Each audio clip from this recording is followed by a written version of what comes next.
You guys have grown exponentially in terms of production and capacity. We've grown quite a bit in the last year. I think we've almost quadrupled our size from a year ago to today.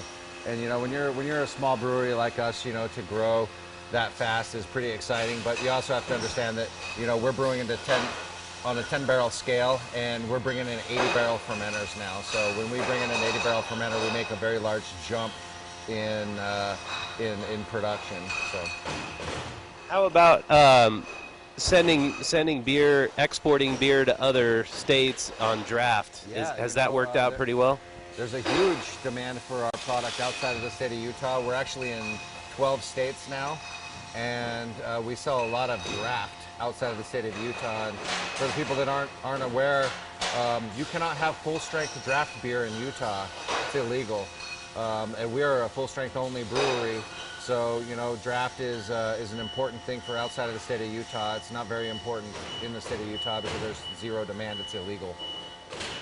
But you can drink your beer here on premises now, and people can taste it? Currently, I'm an off-duty employee, and this is quality control and sensory analysis. So.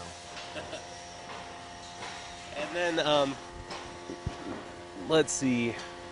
So do you think your growth inside of Utah would have been much better had we different liquor laws, I suppose? You know, every day someone comes up and asks me, when are we going to have full-strength real beer on draft in Utah? And I say, you know what, you know, it's one of those things. Utah's not a very progressive state, so this stuff's not going to happen overnight. And you know, the best thing that people can do is, you know, vote. Call their congressman, huh? Or state legislature. Call the DABC. Tell them you want full-strength real beer on draft, because I think, you know, everyone's had, you know, I don't know, 3-2 beer is 3-2 beer, and we make real beer. So. I see this huge number of barrels behind you. Yeah. Is that now a huge part of what you guys are all about? Well, you know, we've become the largest producer of barrel-aged beer in the state of Utah just in the last year, and not only in the number of brands that we produce, but also in the number of actual casks that we have on site. And I think right now we're close to 400 casks.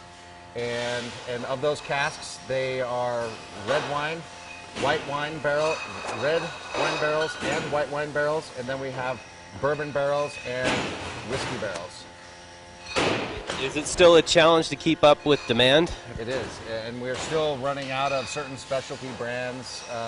You know, of course, when you release a new product, if everyone tries it once, it might look like you're going to sell a lot of beer.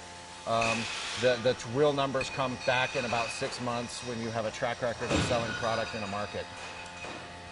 Yeah, we still run out of product all the time, but you know, our core brands are well represented on the shelf.